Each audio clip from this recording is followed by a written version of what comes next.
Bonsoir. Voilà, bonsoir à tous. Ça y est, nous sommes en ligne. La salle virtuelle est ouverte. Donc les personnes peuvent commencer à rentrer et effectivement, certains sont déjà connectés. Voilà, nous avons à peu près la moitié des inscrits et ça augmente. Voilà. Donc bonsoir à tous. Bienvenue à vous donc qui nous rejoignez au 5e webinaire organisé par les éditions du Rocher. Chaque mardi, nous rencontrons ensemble des auteurs sur des sujets aussi divers que la neurodiversité, la solidarité intergénérationnelle et le rôle des aidants, le secret des couples qui durent. Et le Rocher vous emmène même en voyage, donc en Bretagne en janvier avec Patrick Poivre d'Arvor, et dans votre corps à la rencontre du foie, de votre immunité et même des mémoires du corps. Donc tout ce programme est à retrouver dans la rubrique webinaire du site de la maison d'édition du Rocher. Je vous mettrai le lien sur le chat tout à l'heure. Le format, c'est toujours le même. 1h30 de webinaire avec au début 30 minutes d'exposé de l'intervenant, puis 1 heure de questions-réponses. Voilà, vous pouvez dès à présent écrire vos questions sur le chat. Ce chat est confidentiel, donc je suis la seule à pouvoir le consulter et je poserai le plus grand nombre de vos questions possibles à l'intervenant. Donc ce soir, nous sommes avec le professeur Corinne Isnar-Bagnis. Corinne Isnar-Bagnis, merci d'être avec nous. Vous êtes professeure de néphrologie à Sorbonne Université, chef de service adjoint dans un grand hôpital parisien, et vous vous consacrez aux soins et à l'accompagnement des malades insuffisants rénaux. Et vous avez reçu un prix de l'Académie de médecine pour vos programmes d'aide aux patients. Vous dirigez aussi le premier programme de formation continue pour les soignants, méditation, gestion du stress et relations de soins. Alors ce soir, avec vous, professeur, nous allons parler des reins. Vous avez écrit un livre agréable à lire, au ton enjoué, très concret et pédagogue sur le sujet qui s'appelle « Miction impossible ». Vous voyez la couverture vitaminée. On y apprend notamment que nos reins participent au maintien de nos fonctions vitales. Ils sont parfois à l'origine de soucis fréquents, mais le plus souvent peu graves, comme les infections urinaires ou les calculs rénaux. Mais ils sont aussi les victimes de 2 grands fléaux de nos sociétés, le diabète et l'hypertension. Lorsque nos reins sont détruits, des traitements complexes sont indispensables, comme la dialyse ou la greffe. Alors, professeur, pouvez-vous nous expliquer nos reins ?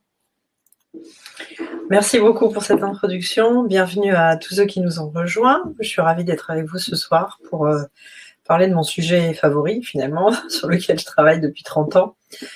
Les reins sont un sujet, finalement, peu à la mode, et c'est dommage, parce que je trouve que dans notre société, on connaît pas bien ses reins, on sait pas très bien à quoi ils servent, et tout simplement parce qu'on vous l'a pas enseigné, personne nous a jamais expliqué. Donc on va essayer de rattraper un petit peu de tout ça ce soir.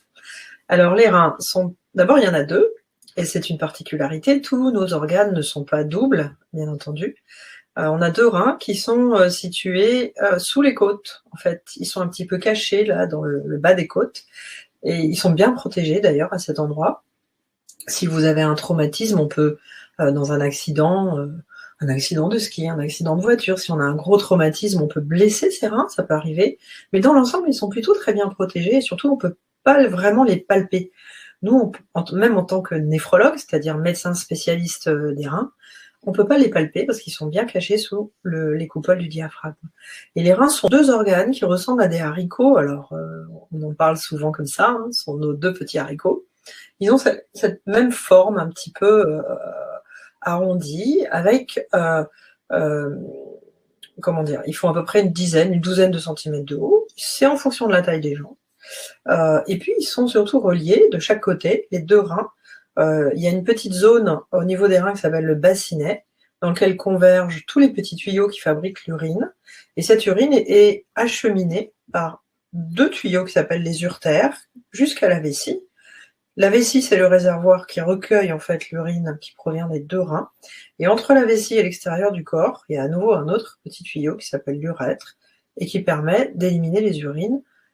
Miction, c'est faire pipi, hein, en pratique. Donc ces organes-là, eh bien, 98% des gens naissent avec 2 reins. On peut naître avec un seul rein, du reste, c'est possible. Et on sait du coup qu'on peut vivre avec un seul rein.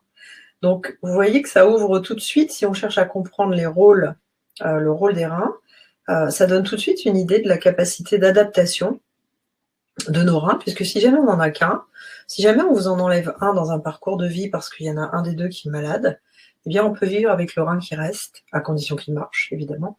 Et c'est aussi pour ça qu'on a imaginé de pouvoir transplanter des reins et de pouvoir greffer à quelqu'un le rein d'une autre personne, mais on n'en greffe qu'un seul. Alors dans des cas particuliers aujourd'hui, on ne va pas en parler, on peut greffer 2 reins, mais l'immense majorité des transplantations rénales se font avec un seul rein. Donc on fait cadeau à une personne dont les reins ne marchent plus, d'un organe.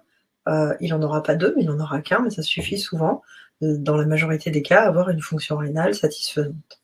Alors à quoi servent nos reins? Bien entendu, la seule chose qu'on connaît, ou la chose qu'on connaît le mieux, nous tous ici, c'est que les reins nous permettent de faire pipi. La question c'est, qu'est-ce qu'il y a dans ce pipi, en fait, et quelle est quels sont les vrais rôles des reins, parce que les reins sont des organes très complexes. C'est aussi peut-être une raison pour laquelle on ne les connaît pas bien, c'est que ce qu'on appelle la physiologie rénale, c'est tout le travail qui consiste à comprendre très finement la manière dont les reins fonctionnent. Eh bien, c'est très compliqué, finalement. En partie, bien sûr, les reins permettent d'éliminer des déchets. C'est souvent comme ça qu'on aborde la question. Alors moi, ça me contrarie toujours un peu, et je vais vous expliquer pourquoi, en fait. C'est que les reins sont là pour éliminer un certain nombre de produits du métabolisme du corps. Le corps, toute la journée, il se passe des réactions à l'intérieur de notre corps. On mange, on métabolise du sucre, des protéines, des lipides, il y a des choses qui vont dans le foie, ça génère de l'énergie, ça nous permet d'avoir des minéraux, du calcium, du phosphore, il y a un renouvellement des cellules, il y a une activité mais extraordinaire à l'intérieur du corps. Et bien évidemment, toute cette activité des cellules de notre corps aboutit à un certain moment au fait qu'il y a un certain nombre de matériaux, on va dire, dont on n'a plus besoin. Et ces matériaux qu'on doit éliminer, évidemment, on va en retrouver une partie dans les selles, mais ça, c'est pas mon sujet, on va retrouver une autre partie dans les urines. Donc en fait, en effet, le rein est là pour procéder à une fonction d'élimination. Mais là où c'est beaucoup plus subtil que ça, et beaucoup plus passionnant, c'est que les reins sont en charge de décider, de réguler, de choisir en fait ce que l'on doit éliminer.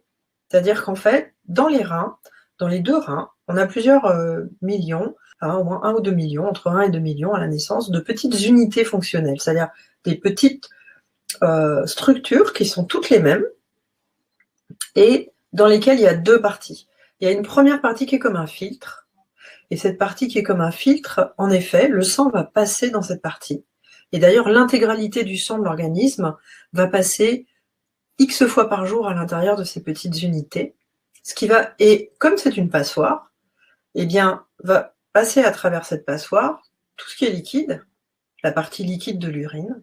Et par contre, déjà à ce niveau-là, vous voyez que on va garder à l'intérieur du corps les globules rouges, les globules blancs qui sont dans le sang, tout ce dont on a absolument besoin et dont on ne veut certainement pas se débarrasser. C'est pas du tout comme ça qu'on se débarrasse des globules rouges et des globules blancs. Donc il va y avoir de l'eau, en pratique, qui va filtrer à travers cette passoire, et ensuite, la deuxième partie du néphron, qui est cette petite usine individuelle qui constitue nos reins, la deuxième partie du néphron, ce sont des petits tubes. Et dans ces tubes, il y a une extraordinaire activité. C'est-à-dire que vous imaginez une rue longée à droite et à gauche d'usines, et dans ces usines, dans cette rue le tube est contourné, hein, donc en fait on le dessine toujours avec des petits contournements, il n'est pas du tout droit ce petit tube. Imaginez une petite rue qui serpente comme ça, et des 2 côtés de la rue vous avez des usines de tous les côtés, avec des tas de choses qui se passent. On réabsorbe le calcium, on élimine un peu plus de sucre, on réabsorbe le magnésium, on garde, je sais pas moi, du sel, on garde du potassium. Et ce qui est absolument merveilleux dans le rein, c'est qu'à chaque instant, la fonction du rein, c'est de s'adapter pour ne laisser être éliminé dans les urines que ce dont on n'a plus besoin, et rien d'autre. Ça veut dire qu'il y a toute une activité dans nos reins de connexion d'informations d'abord. Il faut que les reins reçoivent des informations de la part du cœur, du cerveau, de tous les autres organes, pour savoir comment est notre pression artérielle, comment est notre température, est-ce qu'on a besoin de réabsorber beaucoup de sel aujourd'hui? Et ça, c'est quelque chose, si je le traduis en événements que vous vivez vous au quotidien, si vous allez faire un voyage alors en ce moment vous n'y allez pas, mais si vous allez faire un voyage dans un pays où il fait très chaud, eh bien vous allez transpirer. Qu'est-ce qui se passe quand on est dans un pays où il fait très chaud? Si on n'augmente pas le volume de ses boissons, on diminue le volume de son urine. C'est-à-dire que l'urine va être beaucoup plus concentrée. Et parfois, on a l'impression qu'on fait presque plus pipi parce qu'on a beaucoup perdu d'eau en transpirant. Et du coup, les reins, ils le savent ça. Ils savent exactement ce qui se passe. Ils le prennent en considération et ils réabsorbent toute l'eau qui va être fabriquée initialement dans le néphron. Donc ce qui est absolument fabuleux dans ces organes, c'est leur manière extraordinaire de pouvoir en fait nous permettre d'être libres d'aller dans le désert ou de mettre le chauffage à 35 degrés dans votre appartement si vous voulez, libre de boire ou de ne pas boire, dans une certaine limite, évidemment, le corps a besoin d'eau, mais si on boit 3 litres aujourd'hui, bien les reins vont éliminer l'eau dont on n'a pas besoin, l'eau qui est en plus. Si demain on n'a pas accès à l'eau, eh bien les reins vont s'adapter et les reins vont réabsorber davantage, les urines seront plus concentrées et on pourra s'adapter à tout l'environnement qui est autour de nous et fabriquer de l'urine qui est vraiment complètement connectée à ce que l'on a comme apport et l'environnement dans lequel on est. Si on fait du sport, par exemple, on va perdre davantage d'eau, davantage de sel, davantage de minéraux dans la transpiration. Eh bien, les reins sont au courant de tout ça et ils vont immédiatement réagir. Donc, au-delà de la fonction d'élimination, il y a une fonction super intelligente de régulation qui est absolument passionnante dans le fonctionnement des reins et très très complexe. Et puis les reins, pour finir avec leur rôle, ils sont aussi responsables de fabriquer des hormones.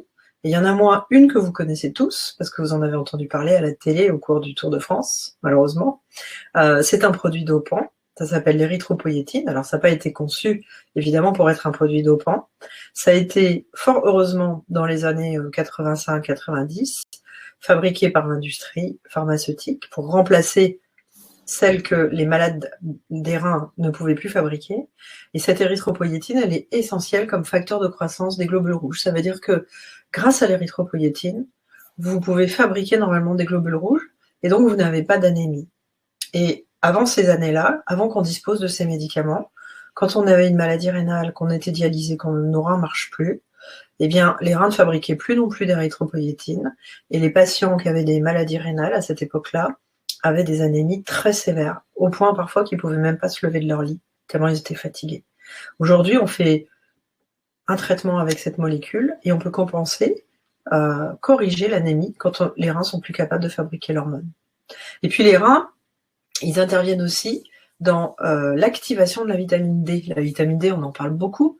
On en parle beaucoup en ce moment parce que c'est un des facteurs qui est important dans votre immunité. Et bien entendu, le rôle principal de la vitamine D, c'est de jouer son action dans le métabolisme de notre squelette, du calcium et de la façon dont les os vont pouvoir fixer le calcium, entre autres. Elle a beaucoup de rôle aussi, cette vitamine. Mais en fait, ce sont les reins qui vont rendre cette vitamine active. Donc, cette vitamine D, quelle que soit la manière dont on l'obtient, qu'on l'obtienne par l'alimentation, il y a une action du soleil qui doit transformer cette vitamine pour qu'elle soit à travers la peau plus active, eh bien il y a une dernière étape qui est pour qu'elle soit vraiment très active, qu'elle fonctionne normalement, et ça se fait dans les reins. Donc c'est vrai que quand les reins ne marchent pas bien, on compense cette carence en vitamine D en donnant de la vitamine D aux patients qui ont des défaillances rénales. Donc en fait, vous voyez, pour finir, c'est que les reins, ils sont pas simplement là pour éliminer des choses, ils sont là pour choisir à chaque instant ce dont on se débarrasse, en collaboration très serrée avec le cœur, le cerveau et l'ensemble des fonctionnements de l'organisme. Et du coup, ces organes nous permettent vraiment une certaine liberté, nous permettent vraiment de vivre dans des températures différentes, avec des environnements différents, avec des alimentations différentes, tout en maintenant à l'intérieur du corps un état stable qui permet à nos cellules de fonctionner normalement. Voilà. Donc, alors, que dire de ces organes merveilleux? Parfois, ils nous posent des petits problèmes pas trop graves, mais qui peuvent être quand même assez dérangeants du point de vue de la qualité de vie. Ce sont les infections urinaires, par exemple. Les infections urinaires, on n'en parle pas beaucoup. parce que je ne sais pas pourquoi d'ailleurs, on devrait en parler plus, parce que pratiquement une femme sur 5 a eu une infection urinaire, une cystite. Alors, on en parle différemment suivant la personne concernée. Je vais commencer par parler de formes relativement banales, on va dire, de cystite. C'est souvent la femme, sont les femmes qui font des cystites, et on va dire, sont des femmes qui sont en bonne santé. On est en bonne santé, on a un appareil urinaire normal, mais on a à un moment donné très très mal au ventre, ça brûle énormément quand on fait pipi, et on a envie de faire pipi toutes les 5 minutes, et on a l'impression qu'on urine une goutte, mais alors ça brûle, quelle brûlure, quel inconfort, à tel point qu'on ne peut pas aller travailler, et qu'il faut absolument trouver une solution, parce que la douleur et la gêne sont vraiment très très importantes. S'il n'y a pas de fièvre, si on n'a pas de douleur dans le dos, si on n'a vraiment que ces symptômes-là, eh bien on a une cystite. Et une cystite, c'est une infection des urines, simplement parce que les germes qui sont sur le périnée c'est la partie du corps qui est entre la vulve et l'anus, en fait, cette partie du corps, normalement, elle contient des bactéries. Et en fait, ces bactéries, maintenant, vous les connaissez, depuis qu'on parle beaucoup du microbiote. On s'en était pas beaucoup intéressé au microbiote pendant des années. Et aujourd'hui, on s'est rendu compte que dans notre corps, on avait toute une colonie de bactéries qui sont indispensables, qui vivent avec nous, qui ont un rôle absolument majeur, et que ces bactéries, comme elles sont dans le tube digestif, elles colonisent aussi la peau à certains endroits, et en particulier, sur toute la peau, il y a des bactéries, et dans le périnée, il y a les bactéries du tube digestif.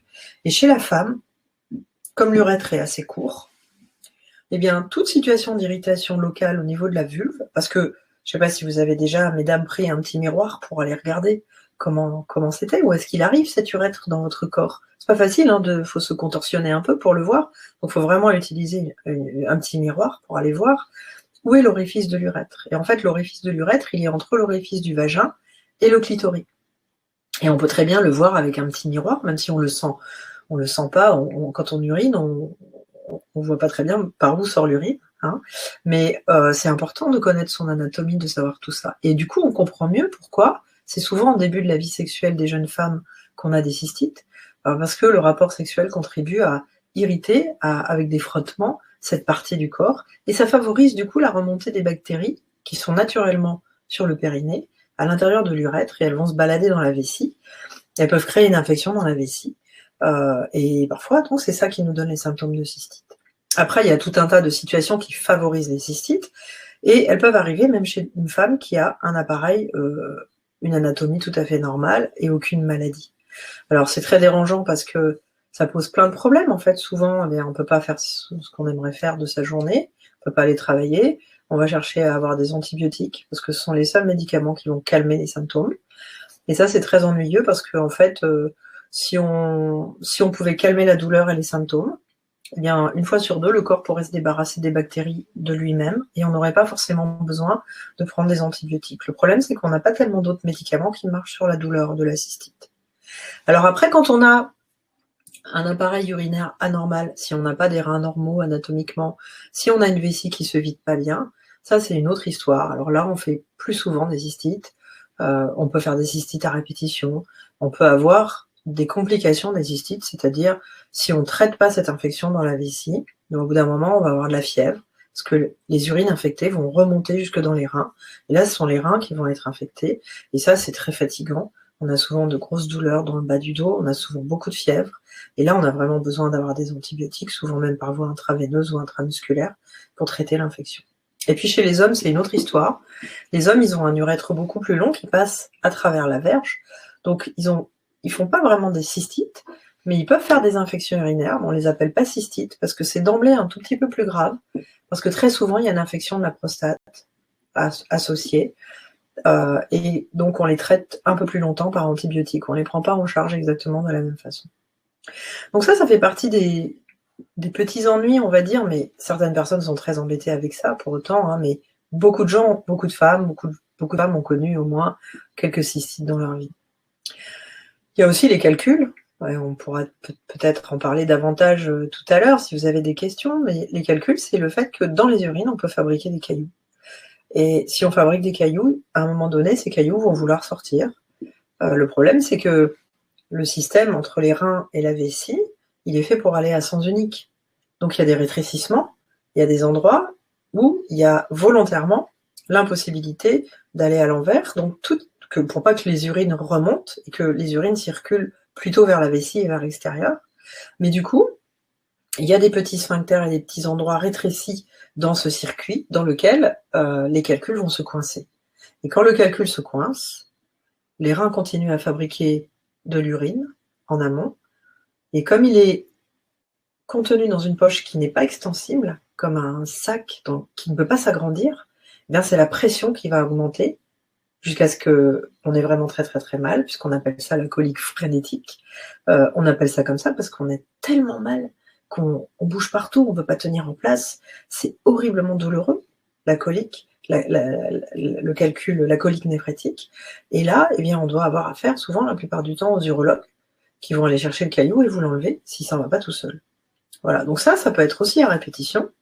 Si ça arrive trop souvent, ça peut abîmer les reins.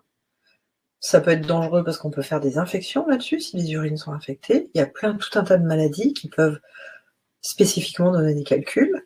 Et surtout, ce qu'il faut, c'est s'assurer que, quand on a eu ça une fois dans sa vie, s'assurer qu'on a bien compris pourquoi on fabriquait des calculs et qu'on vous a bien donné les bons conseils et les bons traitements pour ne pas recommencer, parce que qui a envie d'avoir une nouvelle colique néphrétique? Personne. Tellement c'est douloureux. Et puis après, il y a un troisième sujet, peut-être, qu'on pourrait aborder ce soir, c'est tout le contexte de la situation dans laquelle les reins ne marchent plus, marchent moins bien, ils s'abîment. Et dans nos sociétés aujourd'hui, c'est un vrai sujet très important. Pourquoi? Parce que les deux maladies métaboliques, ces maladies de société, qui sont liées probablement à notre mode de vie en partie, à notre alimentation, à notre sédentarité, en fait le diabète et l'hypertension, qui sont des maladies qui existent mais dans le monde entier, dont la prévalence, c'est-à-dire la fréquence dans la population, devient de plus en plus importante dans le monde entier, ces maladies abîment les reins, l'une comme l'autre. Un diabétique sur 3 aura une atteinte de la fonction de ses reins à cause de son diabète. Dans l'hypertension, c'est pareil, même si on est souvent hypertendu très longtemps dans sa vie, on est souvent diabétique très longtemps, surtout qu'aujourd'hui les traitements ont fait des progrès, et qu'on va vivre jusqu'à 80, 90, parfois plus. Et on est souvent diabétique dans la 5e, 6e décennie, 7e décennie. Donc en fait, on va très souvent vivre 20, 30 ans avec un diabète et une hypertension. Et petit à petit, l'atteinte des reins peut arriver. C'est pourquoi c'est très important de traiter au mieux le diabète et l'hypertension, d'être très attentif à contrôler vraiment très très bien toutes ces choses-là, avec son médecin, et à surveiller la fonction des reins pour vérifier qu'ils ne sont pas en train de souffrir de la situation. Voilà. Et ces deux maladies, le diabète et l'hypertension, sont responsables aujourd'hui dans le monde sont les premières causes qui amènent des personnes à être traitées par dialyse ou transplantation quand les reins ne marchent plus du tout. Et quand les reins ne marchent plus du tout, là il faut trouver des solutions, parce que les reins sont des organes vitaux comme le cœur, comme le foie. On ne peut pas vivre sans reins. On a besoin de ces organes. D'une manière générale, on a besoin de beaucoup de nos organes. Il n'y en a pas beaucoup qui sont inutiles, mais en tout cas, on ne peut pas vivre sans les reins. Et donc, il va falloir remplacer la fonction des reins, ou certaines fonctions des reins. Et pour ça, on a plusieurs solutions. On en a une qui existe depuis les années 60, qui est la dialyse. La dialyse, ça existe sous plusieurs formes. Il y a l'hémodialyse, dans laquelle on a inventé ce qu'on appelle le rein artificiel. C'est un espace dans lequel on va faire passer le sang de l'organisme de la personne malade plusieurs fois par semaine, pendant plusieurs heures. Et dans cette machine, en fait, il y a un petit endroit où il y a un filtre qui reproduit d'une certaine façon la manière que peut avoir le rein de filtrer l'urine primitive.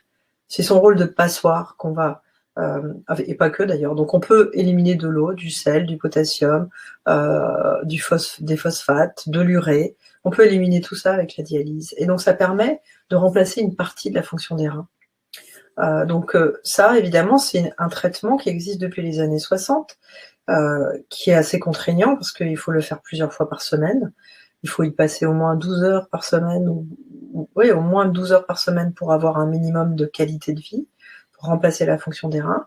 Et ça peut se faire soit dans un centre, soit aujourd'hui, on commence à essayer de faire en sorte que les personnes puissent avoir plus d'autonomie et avoir une petite machine à la maison qui permette de faire sa dialyse à la maison. Alors, on en reparlera peut-être tout à l'heure, mais ça a des avantages et des inconvénients, bien entendu. Mais la qualité de la dialyse, quand on fait de la dialyse tous les jours à la maison, sur des durées un peu plus courtes, de quelques heures par jour, on peut avoir une qualité de vie avec la dialyse qui est meilleure que si on fait de la dialyse dans un centre où on n'y va que 3 fois par semaine, même si c'est déjà beaucoup. Et puis, il y a la dialyse péritonéale qui est une idée alors complètement différente. La dialyse péritonéale, c'est l'idée que dans votre ventre, vous avez tous vos organes qui sont contenus dans une petite poche. Et cette petite poche, elle est fabriquée en gras. C'est une espèce de sac de gras sur lequel il y a plein de petits vaisseaux. Et quelqu'un un jour a eu l'idée de mettre un tuyau dans le ventre et de faire rentrer un liquide chaud, pour pas que ce soit désagréable, à l'intérieur du ventre. Et en fait, ce liquide va aller baigner, en quelque sorte, tous les petits vaisseaux qui sont sur la membrane péritonéale. Et comme ce liquide est au contact des vaisseaux, eh bien on va reproduire la situation de filtre qu'on a dans l'hémodialyse. La paroi du vaisseau, à travers la paroi du vaisseau, l'urée dont on n'a pas besoin va passer dans le liquide. Le potassium dont on n'a pas besoin va passer dans le liquide qui est dans le ventre, qui n'en contient pas. Donc l'urée, ça va s'équilibrer. La concentration d'urée entre l'intérieur du sang et le liquide qui est dans le ventre, ça va avoir tendance à s'équilibrer. Du coup, c'est comme ça, on va éliminer de l'urée, du potassium, tout un tas de choses dont on n'a pas besoin, et on enlève l'eau du ventre, et on fait de la dialyse comme ça. Et ça, évidemment, c'est une méthode qui se fait à la maison. C'est une méthode qui n'a pas accès au sang, on ne touche pas le sang. On a un petit tuyau qui est cicatrisé dont l'extrémité sort du ventre, et que quand on s'en sert pas, on ne le voit pas. Et c'est une méthode qui est faite à la maison et qui peut très facilement s'apprendre. Donc on peut le faire soi-même. Et quand on travaille, ça peut être intéressant, ou quand on a simplement envie d'être autonome, de faire sa dialyse soi-même à la maison. On peut même le faire la nuit pendant qu'on dort, avec la dialyse péritonéale. On peut le faire avec l'hémodialyse aussi, mais moins souvent à domicile. En tout cas, avec la dialyse péritonéale, c'est très facile de faire ça la nuit. On se branche le soir, on va se coucher, et le lendemain matin, on se débranche, et du coup, on peut avoir sa journée libre pour faire ce qu'on a à faire. Et puis évidemment, pour terminer, le traitement, on va dire, idéal, hein, c'est la transplantation. Pourquoi c'est le traitement idéal? C'est parce qu'en remplaçant les reins qui ne marchent plus par un rein qui marche, c'est là qu'on substitue toutes les fonctions du rein à la fois. Alors que les autres traitements sont des façons partielles de substituer la fonction rénale. Et évidemment, il faut, pour pouvoir tolérer le greffon, qui provient d'un organisme différent du vôtre, pour que votre organisme à vous ne déclenche pas de l'immunité et ne crée pas un rejet de cet organe, il faut prendre des médicaments qui ont l'inconvénient de diminuer un petit peu les défenses. Et donc on peut avoir des complications liées au fait qu'on a un traitement immunosuppresseur. Mais par contre, le greffon, ça permet au corps de tolérer un organe qui ne vient pas, qui est assez différent du vôtre, même si on essaye toujours de trouver l'organe qui est le plus proche génétiquement du vôtre. C'est aussi pour ça qu'on peut faire des transplantations d'organes avec des donneurs vivants, souvent apparentés. Donc la personne qui est la plus proche de vous génétiquement, ce serait votre jumeau, si vous en avez un. Et si vous aviez besoin d'une transplantation, à condition que votre jumeau n'ait pas la même maladie rénale que vous, il faudrait évidemment s'intéresser à un don d'organes vivant de la part de votre jumeau, s'il était d'accord, puisque c'est là où on aurait la meilleure compatibilité, ce qui n'exclut pas quand même de prendre un traitement immunosuppresseur, mais plus léger. Et donc en fait, la transplantation rénale en soi, c'est pas un geste chirurgical très complexe, il faut savoir le faire pour les chirurgiens, bien entendu, mais ce qui est plus complexe sans doute, c'est de bien choisir le moment, de bien choisir le candidat, de bien choisir le greffon, de bien choisir le traitement immunosuppresseur et de bien surveiller ensuite la personne transplantée pour adapter les traitements et faire en sorte que le greffon soit toléré au mieux et qu'on n'ait aucune complication. Et avec ça, finalement, ce traitement, c'est celui qui donne de loin la meilleure qualité de vie parce que quand tout va bien et que ça se passe bien, mis à part le fait qu'on prend des médicaments et qu'on va voir des docteurs de temps en temps, eh bien c'est certainement là qu'on a la meilleure qualité de vie et qu'on peut vivre le plus librement avec son rein greffé. Voilà. Donc je vais peut-être m'arrêter là parce que ça fait déjà une demi-heure que je vous raconte les aventures de nos reins, nos petits rognons. Mais je suis curieuse de prendre vos questions et de répondre à toutes les questions que vous vous posez sur ces sujets. Voilà, Merci. merci. Alors effectivement, j'ai déjà beaucoup de questions, donc c'est parti. Ouais. Est-ce que des mictions très fréquentes sont dues à un dysfonctionnement de la vessie? Est-ce que c'est pathologique? Alors ça dépend. Ça dépend combien on boit. Ce qui est intéressant quand on fait pipi souvent, c'est déjà de regarder. On peut faire ce qu'on appelle un catalogue mictionnel. C'est un grand mot, ça, mais c'est rigolo. C'est en fait, il s'agit de se lever le matin et puis toute la journée, éventuellement dans la nuit suivante, si on se lève la nuit pour uriner, de noter combien de fois dans la journée on a fait pipi, donc à quelle heure, et puis d'uriner dans un bocal gradué, dans le verre utile. Après, on le lavera bien pour faire la cuisine avec après. Mais ça permet de mesurer combien on urine à chaque fois. Pourquoi c'est important ça? C'est parce que c'est pas pareil d'uriner très souvent, très peu, ou d'uriner beaucoup. Et surtout, ça dépend de ce qu'on boit. Si on boit 3 litres par jour, forcément, on va aller uriner souvent et on va uriner 2 ou 300 cc à chaque fois. Si on boit pas beaucoup, mais qu'à chaque fois on va uriner 20 cc, peut-être que là, il y a une pathologie de la vessie.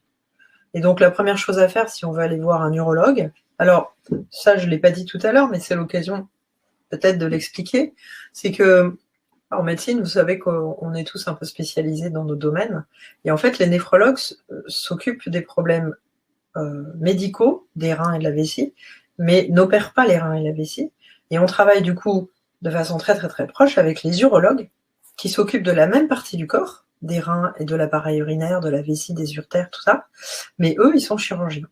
Alors, bien souvent, les explorations, quand il y a des problèmes de vessie, bien souvent, on a besoin d'avoir l'avis des deux, et on va avoir besoin d'avoir l'avis des urologues, parce que ce sont les urologues qui vont éventuellement aller faire une cystoscopie, c'est-à-dire qu'ils vont aller faire, comme on peut faire une fibroscopie pour aller voir dans l'estomac ce qui se passe, les urologues peuvent faire une cystoscopie, donc ils peuvent aller dans votre vessie avec une petite caméra par les voies naturelles, pour aller voir s'il y a un polype, si la paroi de la vessie est normale ou pas, pour aller voir s'il y a une pathologie particulière. Donc quand on a un problème de miction, ou qu'on fait pipi très souvent, il faut d'abord vérifier qu'il n'y a pas d'infection urinaire. Ensuite, il faut vérifier si la vessie se vide bien. Et puis ensuite, il faut faire ce petit catalogue mictionnel, puis aller voir soit un néphrologue, soit un urologue, pour avoir un avis si on est très gêné. Merci.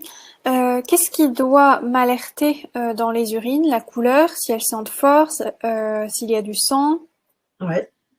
Alors ça, c'est aussi une très bonne question.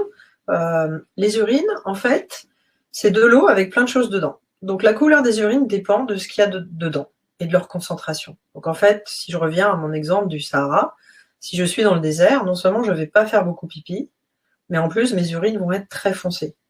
On peut même parfois avoir l'impression qu'elles sont anormales tellement elles sont foncées, elles sont jaunes foncées.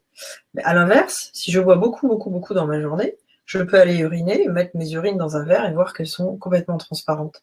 Du reste, c'est intéressant parce que quand on regarde l'histoire de la médecine, la couleur des urines a toujours été, à une époque où on n'avait pas tous les outils qu'on a aujourd'hui pour analyser les urines et comprendre les maladies rénales, eh bien les médecins faisaient, la première chose qu'ils faisaient, c'était de faire uriner leurs patients dans un verre pour voir quelle était la couleur en fait des urines, et ça leur donnait des indications.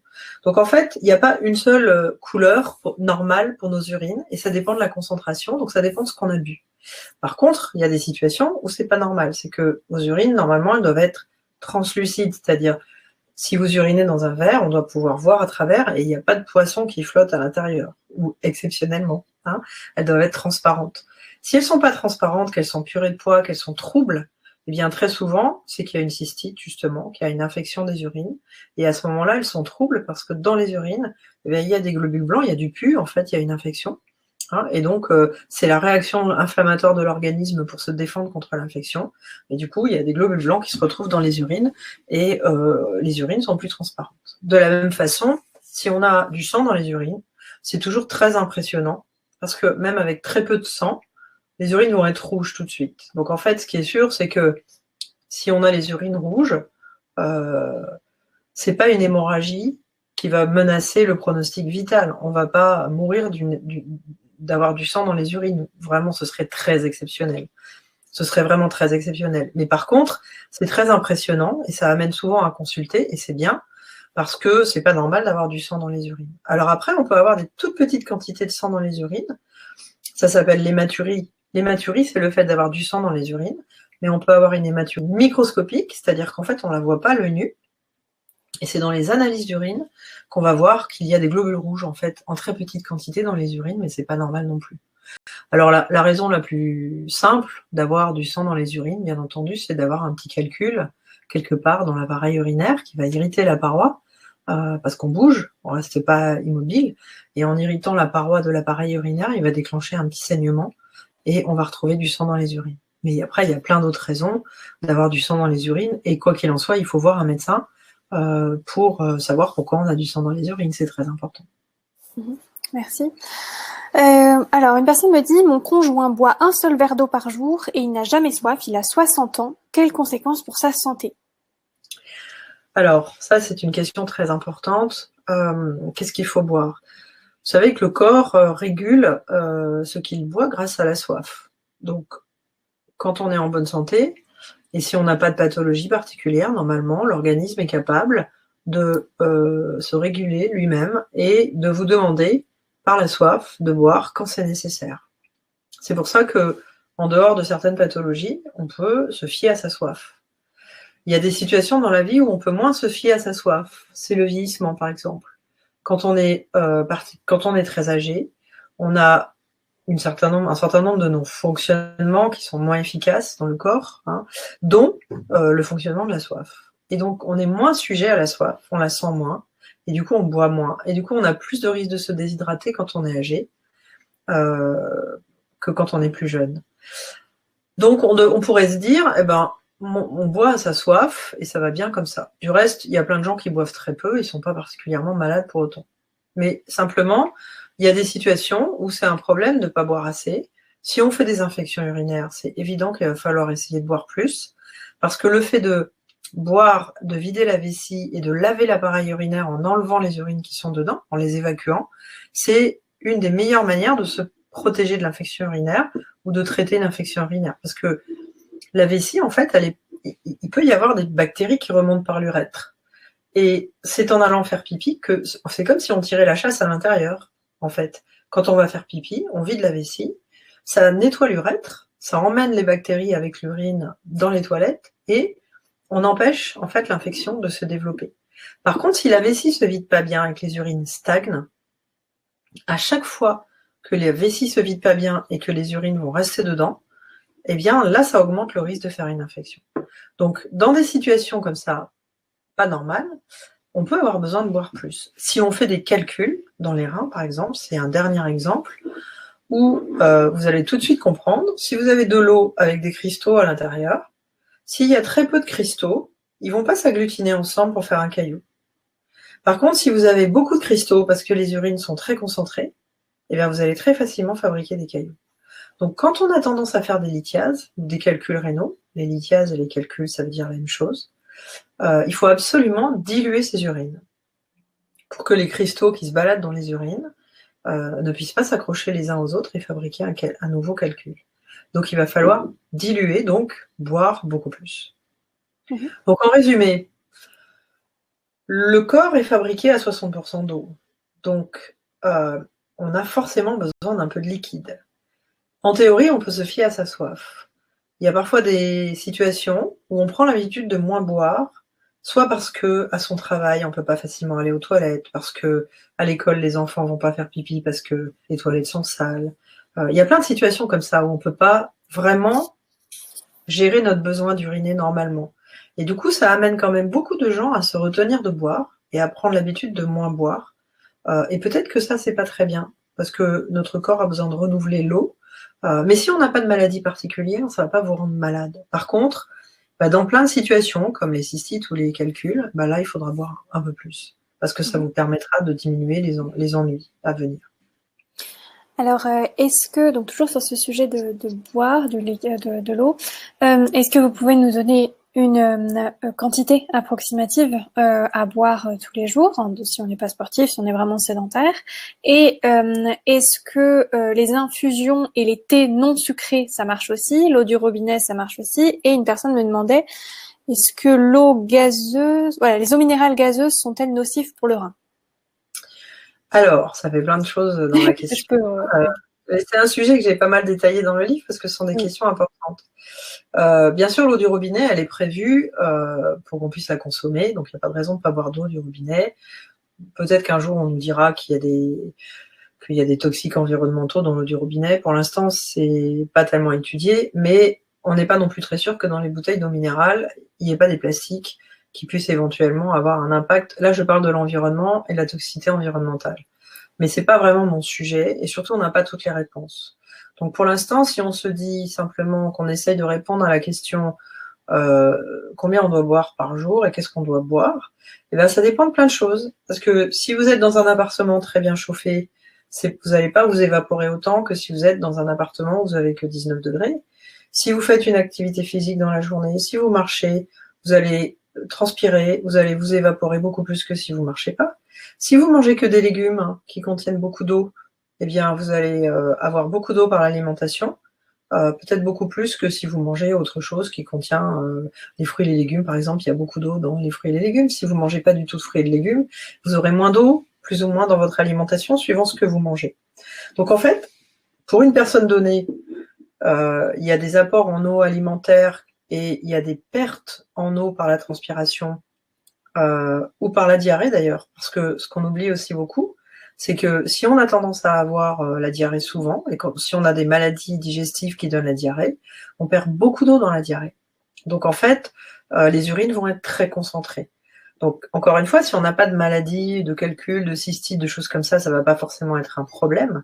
Mais si on a à la fois de la diarrhée tout le temps et qu'on fait des infections urinaires, il va falloir boire vraiment beaucoup, beaucoup plus parce qu'on perd beaucoup d'eau dans la diarrhée. On peut perdre plusieurs litres d'eau dans la diarrhée par jour. Et donc ça, c'est aussi un élément qu'il faut prendre en considération. Donc en fait, il n'y a pas une réponse donnée qui marche pour tout le monde. La réponse, c'est il faut se fier à sa soif, il faut écouter sa soif. Quand on a soif, il faut boire. Et surtout, il faut aller faire pipi ensuite. Parce que ce qu'on a tendance à faire, c'est boire et puis après se retenir d'aller uriner parce qu'on n'a pas le temps, parce qu'on est dans les transports, parce qu'on travaille, parce que les toilettes sont moches, parce qu'on fera pipi à la maison. Et du coup, on ne fait pas pipi et ça, c'est pas bien. Parce qu'on ne vide pas sa vessie, parce que les urines stagnent dans la vessie. Et donc, c'est aussi important de penser à aller faire pipi que de penser à boire et donc à écouter sa soif. Après, en moyenne, on boit entre un demi-litre et 1,5 litre par jour. Donc vous voyez que c'est très variable, il n'y a pas une seule réponse, ça dépend de son poids, de sa taille, de son âge, de son activité, de son alimentation.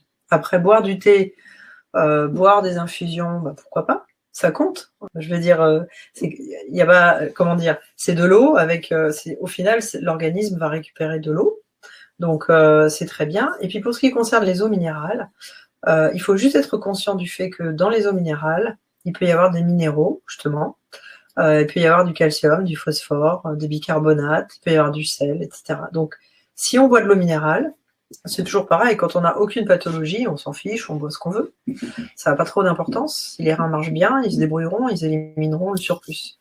Mais dans certaines pathologies, on peut avoir à faire attention aux eaux minérales que l'on va consommer, puisque dans certaines d'entre elles, il y a beaucoup de sel. Et donc, il y en a qu'il faudra éviter si on vous a donné le conseil de pas boire, de pas consommer trop de sel, si vous avez de l'hypertension, si vous avez une insuffisance cardiaque. Et puis à l'inverse, il y a des eaux minérales que nous on prescrit assez volontiers parce qu'elles ont des bicarbonates et qu'en fait elles vont vous apporter des bicarbonates et elles vont alcaliniser vos urines. Vos urines seront moins acides, elles vont devenir plus alcalines et dans certaines situations ça nous arrange médicalement. Donc les eaux minérales peuvent faire partie d'une recommandation thérapeutique parfois quand on a certaines pathologies. Merci. Alors, maintenant, la relation entre le diabète et les reins. Pourquoi les reins sont-ils les plus sensibles à une glycémie mal contrôlée? Est-ce que le diabète entraîne forcément une détérioration des reins? Est-ce que la dialyse diminue l'espérance de vie? Voilà, donc... Je bois, parce qu'à force de parler, Alors, le diabète. En fait, le diabète, c'est une mauvaise régulation du taux de sucre dans le sang, si on est très simple comme explication. Et bien entendu, les complications qu'on va avoir du diabète, le diabète peut se compliquer de plein de choses malheureusement. Il peut se compliquer d'une atteinte des vaisseaux, des petits nerfs, il peut se compliquer du coup, induire des complications cardiovasculaires, des complications de cicatrisation, des complications au niveau des pieds, des complications dans les yeux. Au niveau des reins, il se passe la même chose que dans beaucoup d'autres organes. Si on est exposé à trop de sucre dans le sang pendant de nombreuses années, eh bien le rein peut souffrir de ça. C'est un peu caricatural, mais c'est comme si on pouvait dire qu'il y avait un certain caramel qui se dépose dans les reins. C'est pas exactement ça, bien entendu, mais les reins souffrent de ça puisqu'ils filtrent le sang. Et donc le sang qui contient trop de sucre va passer à travers les reins et va induire des produits d'oxydation. Ça va être toxique en fait un petit peu pour les reins qui vont devenir malades petit à petit. Alors la première façon dont on s'en rend compte, d'abord ça n'arrive pas tout de suite. Il faut avoir été malade du diabète pendant plusieurs années. Au moins, on a tendance à dire que au moins une dizaine d'années avant d'avoir des complications au niveau des reins. Mais le problème du diabète, c'est-à-dire le diabète, je ne parle pas du diabète insulinodépendant, le diabète de type 1, celui qui arrive tout à fait brutalement, souvent chez les gens jeunes. Je parle du diabète de type 2, celui qui arrive à un moment de la vie où on est plutôt dans la 4e, 5e, 6e décennie, qui est souvent lié au poids, pas exclusivement, mais en tout cas, ce diabète de type 2, il est souvent plus discret, et il peut arriver, même assez souvent, si on ne fait pas des bilans régulièrement, et on ne fait pas des tests de glycémie régulièrement, on peut avoir un diabète sans le savoir, et découvrir, ça nous arrive chaque année, de voir des patients qui arrivent, chez qui on découvre le diabète en même temps que déjà une maladie rénale. Parce que ça fait des années qu'ils sont diabétiques et qu'ils ne se sont pas soignés, ils n'ont jamais vu un docteur, alors parfois parce qu'ils n'avaient pas vraiment de pathologie, parfois parce qu'ils n'ont pas accès aux soins, parfois parce que voilà, il y a mille et une raisons de ne pas se surveiller, on va dire, hein. Mais être suivi par son médecin traitant et faire un bilan par an à partir d'un certain âge pour vérifier qu'on n'est pas diabétique, surtout s'il y a du diabète dans la famille, surtout s'il y a d'autres personnes qui sont diabétiques, ben c'est certainement très utile de faire du dépistage pour être sûr que les reins ne sont pas exposés, les reins comme d'autres organes, hein, à un diabète qui ne serait pas traité. Voilà. Après, c'est vrai que, comme je l'ai dit, il faut attendre plusieurs années, au moins une dizaine d'années, pour que le diabète puisse atteindre la fonction rénale. Et c'est, en moyenne, on dit qu'il y a une personne sur 3 qui a un diabète pendant plus de 10 ans qui aura une atteinte rénale. Ça ne veut pas dire que un tiers des gens qui sont diabétiques vont arriver en dialyse, pas du tout.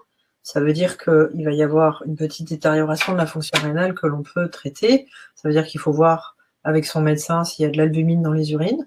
Il faut mesurer la fonction rénale en faisant une prise de sang et en dosant une protéine qui s'appelle la créatinine, qui permet de mesurer la fonction des reins.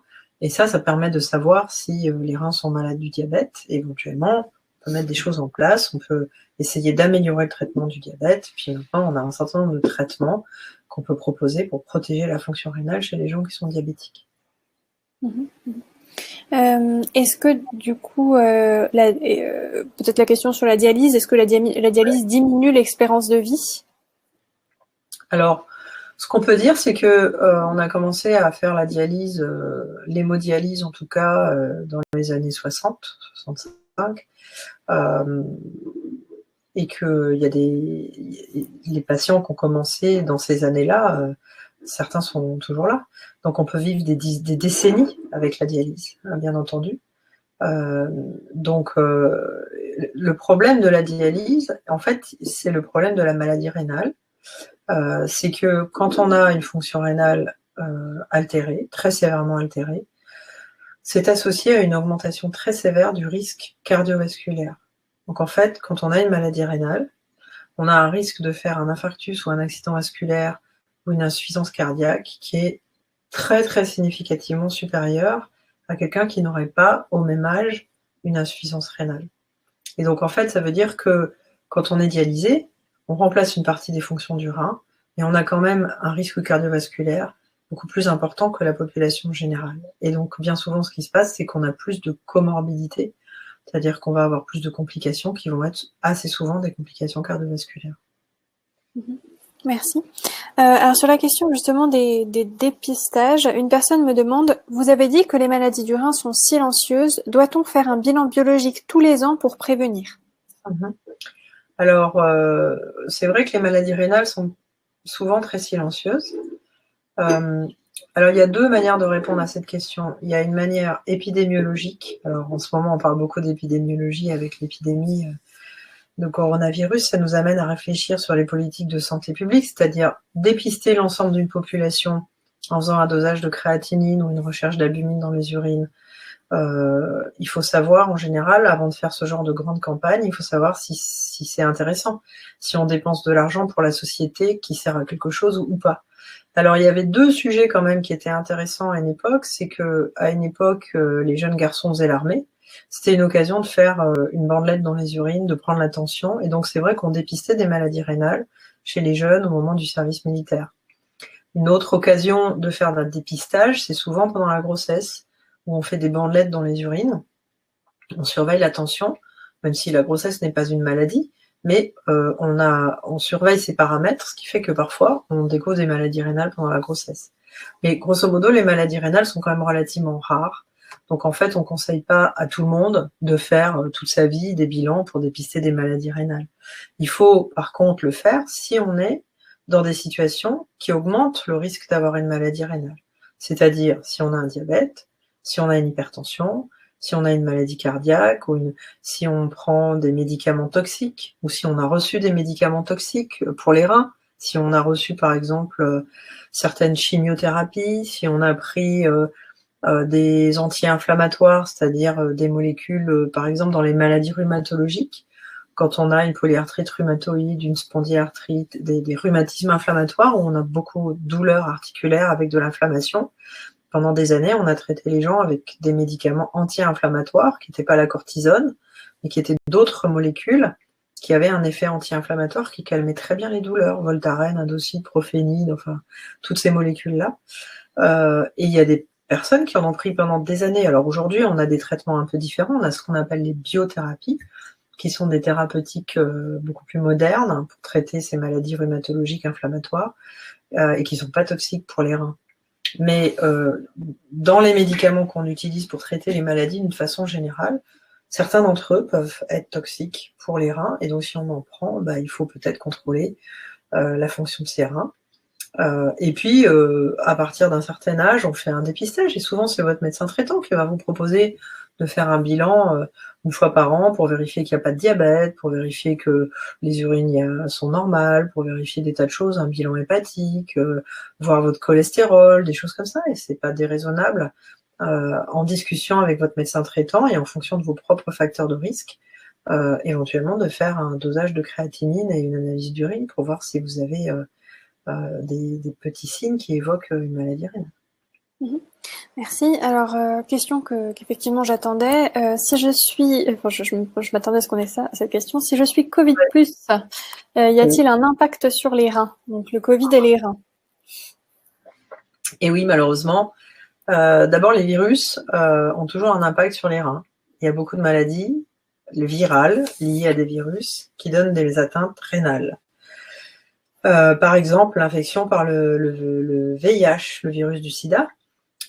Aujourd'hui, c'est beaucoup moins un problème parce qu'on a des traitements très efficaces, mais le virus du VIH est capable d'aller infecter les cellules rénales, comme il infecte d'ailleurs la plupart des cellules de l'organisme. Il n'y a pas beaucoup d'endroits du corps où ce virus ne va pas, et du coup, il peut induire une maladie rénale. Le virus des hépatites peut induire une maladie rénale. Et le virus du Covid est particulièrement peu sympathique pour les reins.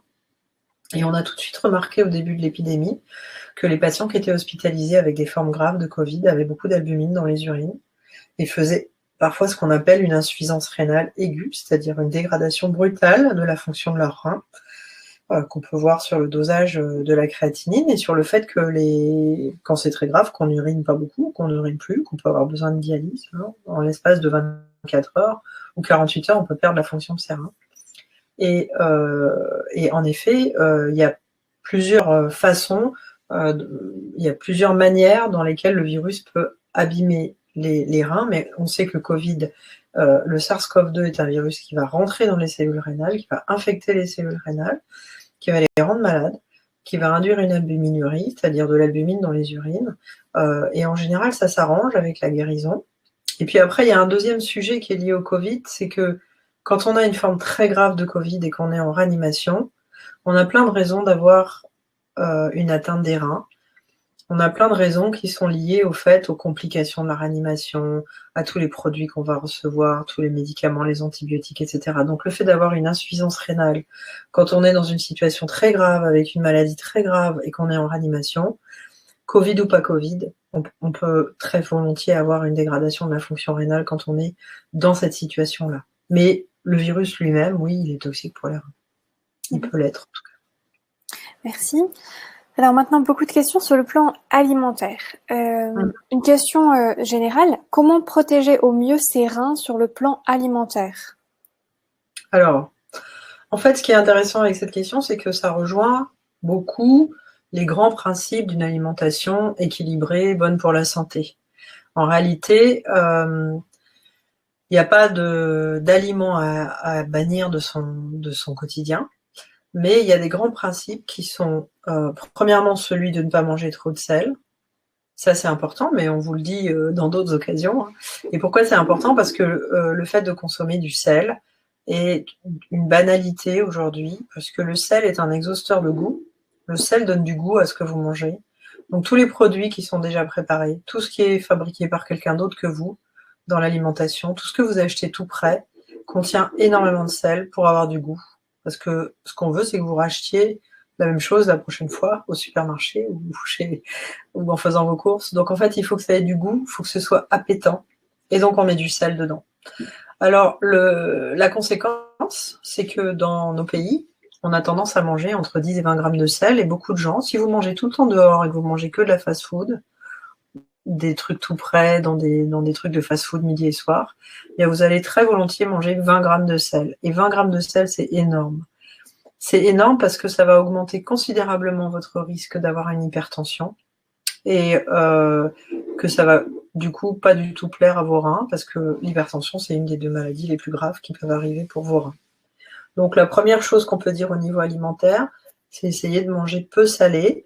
Donc ça veut dire quoi? Ça veut dire essayer de plutôt fabriquer sa cuisine soi-même en achetant les produits de base, fruits, légumes, viande, poisson, et on cuisine. Et du coup, on cuisine en mettant des épices, etc., en donnant du goût à notre alimentation, mais pas que avec du sel. Et donc ça, c'est très faisable, c'est même très agréable. Il faut juste avoir le temps et un peu envie de cuisiner. Souvent, ça coûte même moins cher de faire à manger soi-même que d'acheter des trucs tout prêts. Mais bon, en tout cas,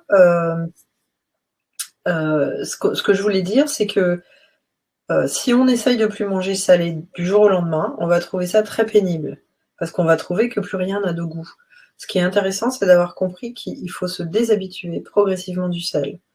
Et il faut donc, si on veut manger moins de sel, eh bien, il faut très progressivement manger des produits moins salés, acheter des choses moins préfabriquées, cuisiner soi-même petit à petit, diminuer progressivement la quantité de sel qu'on mange. Pourquoi? Parce que le palais, votre goût va s'adapter. Et quand votre goût sera adapté, eh bien, petit à petit, vous n'aurez plus envie de manger salé, vous allez retrouver le goût des aliments. C'est peut-être un petit peu la même chose que quand on s'arrête de fumer, où les gens disent qu'ils retrouvent le goût des aliments à distance de l'arrêt du tabac. Mais ça prend du temps. Et il faut s'imaginer peut-être qu'en l'espace d'une année, on va manger de 15 ou 20 grammes de sel par jour. On peut très bien arriver à en manger 6 grammes de sel ou 8 grammes de sel, ce qui sont les recommandations internationales de l'OMS. Mais on va pas faire ça en 24 heures parce que sinon on va se sentir très malheureux, on va avoir l'impression de manger des choses très insipides et on va pas tenir parce que on a besoin d'avoir plaisir quand on mange, d'avoir du plaisir à manger. Donc il faut que ce que l'on mange soit appétant et nous donne du plaisir. Donc il faut faire ça progressivement et changer petit à petit sa façon de manger le temps que le palais puisse s'adapter. Donc ça c'est pour le sel. Après, si on n'a pas de maladie rénale et qu'on est en bonne santé et qu'on n'a rien de particulier, on peut manger, ce qu'il faut c'est manger équilibré, un peu de tout, plutôt des fruits et des légumes dans l'alimentation en grande partie, Mais c'est tous les conseils que vous entendez régulièrement pour avoir une bonne santé, une alimentation saine, c'est une alimentation variée. Ce que l'on peut dire, c'est qu'un des éléments auxquels on peut prêter attention, c'est certainement la quantité de protéines que l'on mange. Alors on est aujourd'hui dans une société où on mange peut-être moins de protéines qu'il y a 10 ans ou 20 ans ou 30 ans. Mais ça dépend évidemment, chacun mange différemment. Et le fait de manger trop de protéines peut être délétère pour la fonction des reins. En fait, quand vous mangez des protéines, vous forcez vos reins à travailler plus. C'est comme si vous appuyiez sur l'accélérateur des néphrons. Vous allez forcer vos reins à travailler plus. Et si vous mangez tout le temps trop de protéines et qu'en plus vous avez une maladie rénale, même si elle est peu sévère, vous allez dégrader plus vite la fonction de vos reins en mangeant trop de protéines. Donc l'une des choses que l'on fait très volontiers maintenant en néphrologie, c'est vraiment aller vérifier avec nos diététiciens et nos diététiciennes, faire un bilan vraiment détaillé pour savoir quelle est la consommation de protéines dans la journée. Et on essaye de la ramener à 0,6 ou à 0,8 grammes par kilo de protéines par jour. Donc on essaye, alors il y a des gens qui mangent déjà ça.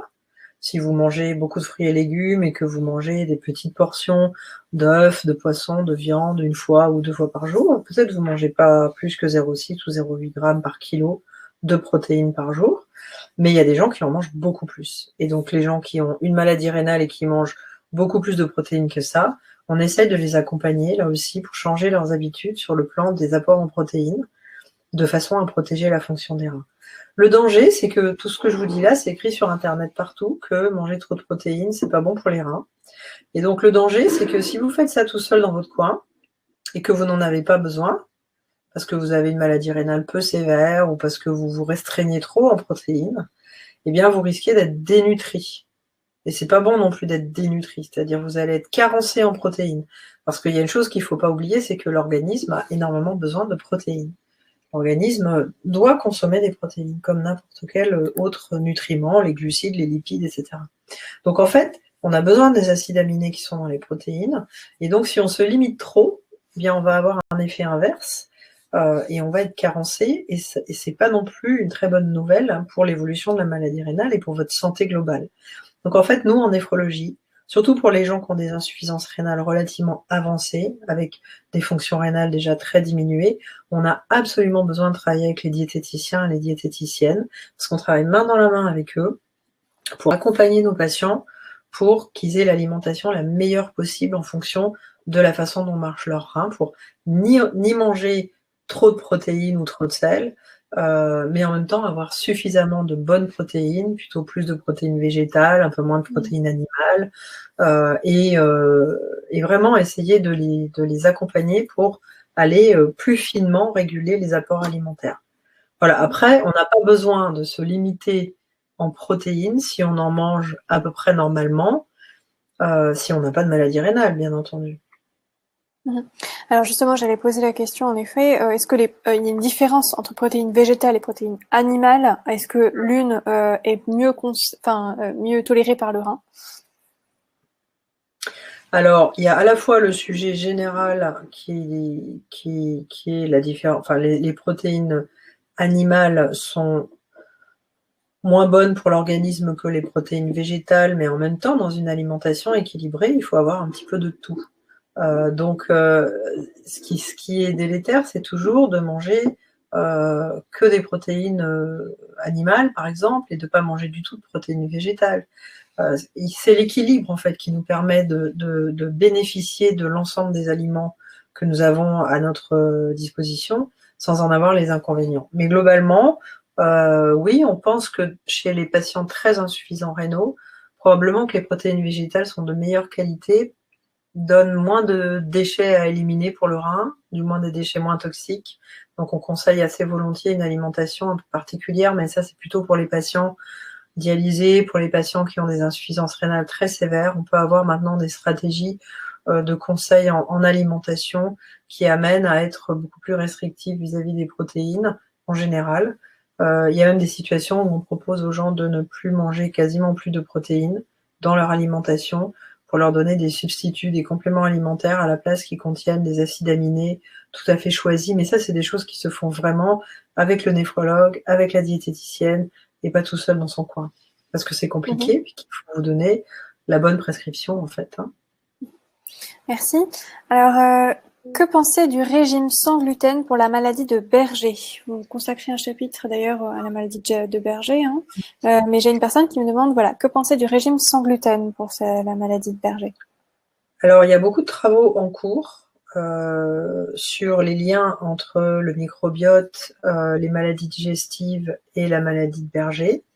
Donc, c'est une maladie qui est probablement pas simplement liée au rein, la maladie de Berger.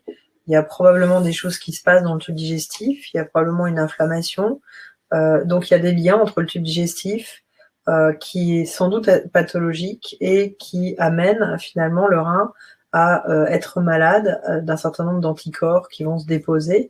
Dans la maladie de Berger, ce sont des immunoglobulines, donc c'est une maladie immunitaire en fait, la maladie de Berger. Donc comme dans beaucoup de ces maladies, on se demande, et il y a des études qui portent sur l'intérêt de changer son alimentation, de diminuer l'inflammation du tube digestif qui est liée au gluten chez certaines personnes, et est-ce que ça peut avoir un intérêt? Aujourd'hui, clairement, on n'a pas de démonstration que c'est efficace au sens de la médecine, donc on ne le prescrit pas spécifiquement pour cette maladie. Voilà. Après, il y a des patients, il y a des personnes qui se sentent mieux à manger moins de gluten ou sans gluten, sans pour autant avoir une maladie cœliaque. Et on sait bien que dans nos patients, il y a beaucoup de patients qui essayent de manger moins de gluten parce qu'ils ont une maladie de Berger. Mais on n'a pas la démonstration aujourd'hui que c'est efficace, donc nous, on ne peut pas le conseiller médicalement. Merci. Alors, donc une personne me dit, j'ai des problèmes de calcul, or je jeûne 30 jours par an sans manger ni boire sur 18 à 19 heures sur 24 heures. Est-ce que ça peut poser des problèmes, voilà, le jeûne? Eh bien oui, c'est une très mauvaise idée pour quelqu'un qui fait des calculs. Parce que qu'est-ce qui se passe quand on jeûne? Eh ben, on a des urines très concentrées et on fabrique des cailloux. Donc, quand on a tendance à faire des calculs, d'abord la première des choses qu'on fait sans doute pas assez souvent, c'est trouver une équipe qui va s'intéresser à pourquoi vous faites des calculs. Parce que ce qui se passe souvent, c'est que vous faites une colique néphrétique, vous avez un calcul, soit il s'élimine tout seul, soit vous êtes obligé d'aller voir une équipe médicale pour qu'on vous enlève le calcul. Souvent, c'est les urologues qui font ça. On vous enlève un calcul et puis on vous laisse rentrer chez vous. Mais c'est dommage parce que l'histoire n'est pas terminée. Si on ne cherche pas à comprendre pourquoi vous avez fait un calcul, vous en referez peut-être un autre. Il y a une personne sur deux qui va recommencer dans les 5 ans. Quand on a eu un calcul, on a une chance sur deux d'en avoir un autre dans les 5 ans qui viennent. Donc la première des choses qui est très importante à comprendre, c'est qu'il faut trouver, souvent c'est les néphrologues qui font ça, mais ça peut être les urologues aussi, mais il faut trouver un médecin qui va s'intéresser à comprendre pourquoi vous avez fait un calcul. D'abord parce qu'il y a parfois des choses qu'on peut traiter, et deuxièmement parce que si on ne trouve pas une maladie particulière ou une raison particulière de faire des calculs, on va par contre prendre le temps de bien vous expliquer, de bien vous accompagner pour que vous puissiez changer votre mode de vie et apprendre à diluer vos urines. Et ça, c'est pas intuitif, c'est pas forcément, si on vous a jamais expliqué ça, d'abord il faut changer des habitudes de vie et il n'y a rien de plus difficile que de changer nos comportements alimentaires et nos comportements du quotidien. Donc il faut accompagner les personnes le temps qu'elles changent leur comportement au quotidien. Et si vous vous dites que vous allez boire plus, parce que vous avez fait des calculs, alors d'abord, il ne suffit pas de boire plus, il faut boire de manière adaptée à votre situation, c'est-à-dire qu'il y a des gens qui disent par exemple, ah ben on m'a dit qu'il fallait boire plus parce que j'ai des calculs, donc le matin je bois un demi-litre de thé, puis après je vais travailler, je bois pas dans la journée parce que je peux pas, j'ai pas de bouteille, j'ai pas de toilette, machin, et le soir je bois à nouveau un demi-litre. Ben ça vous empêchera pas de faire des calculs. Ce qu'il faut, c'est boire de manière régulière, boire plus, mais diluer les boissons pour que vos urines soient tout le temps diluées. Parce que si vous buvez 1 litre le matin et qu'après vous buvez plus, bah, les urines de la matinée vont être très diluées. Celles-là, elles ne feront pas de calcul, mais après, si vous buvez plus dans la journée ou si vous ne buvez pas du tout dans la nuit, les urines vont être très concentrées dans la nuit et à force, vous allez pouvoir refaire un calcul. Donc en fait, il faut vraiment qu'on vous explique bien comment faire. Et il y a vraiment une question importante autour de comment je bois qu'est-ce que je bois, quelle quantité, et puis surtout, il faut aller faire pipi. Donc en fait, concrètement, il faut boire plus, il faut boire régulièrement, il faut boire le soir, il faut se lever une fois la nuit pour aller faire pipi, puis reboire un verre d'eau. Et là, on va pouvoir diluer les urines. Donc vous imaginez quand vous êtes en période de jeûne, et que vous faites des périodes de 18 heures de jeûne dans la journée, sans boire, sans manger, vous avez des urines ultra concentrées. Donc vous avez énormément de risques, si vous avez tendance à faire des calculs, à en fabriquer. Merci. Question de précision. Est-ce que les tisanes quotidiennes peuvent fatiguer les reins?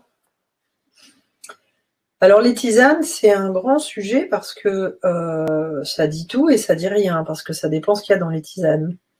Vous savez qu'il y a eu, il y a quelques années, il y a peut-être maintenant une quinzaine d'années, il y a eu beaucoup de personnes qui ont bu des tisanes amaigrissantes, en particulier en Suisse, mais en France aussi. Et en fait, il y avait eu une erreur dans la production de ces tisanes qui venaient de Chine, pour la majorité d'entre elles. Et au niveau de la production, il y avait eu une erreur entre deux plantes chinoises différentes. Et à la place de la plante chinoise qui était censée donner une tisane amaigrissante, s'est trouvée dans ces produits, dans ces tisanes, une autre plante qui contenait ce qu'on appelle de l'acide aristolochique, qui est très toxique pour les reins. Et donc, avec ces tisanes, dont personne ne se méfiait, il y a eu beaucoup de gens qui ont eu des insuffisances rénales, et même, ça augmente le risque de cancer du rein. Donc, ce sont des gens qui se sont trouvés dans des situations catastrophiques à cause d'une tisane. Donc, vous voyez qu'il y a tisane et tisane. Alors, fort heureusement, évidemment, ces produits-là, c'est exceptionnel qu'on ait une telle toxicité. Mais le problème des tisanes, si vous mettez de la menthe ou de la verveine, donc, ou que vous achetez une tisane commerciale, vous avez aucun risque que ça abîme vos reins. Ce sont des produits connus, commerciaux, des produits alimentaires qui font l'objet d'un certain nombre de contrôles. Si vous allez prendre des produits non contrôlés, importer des trucs, acheter des trucs sur Internet, où vous ne savez pas ce qu'il y a dedans, vous n'êtes pas à l'abri d'avoir une tisane dans laquelle il y a, peut-être pas volontairement, puisque là, l'histoire que je vous ai racontée n'était pas une histoire volontaire, bien entendu, c'était une erreur sur la terminologie d'une plante chinoise dans laquelle les producteurs ou dans l'usine de production, ils s'étaient trompés. Donc on peut se retrouver, les plantes, c'est pas parce que ce sont des plantes qu'elles sont jamais toxiques.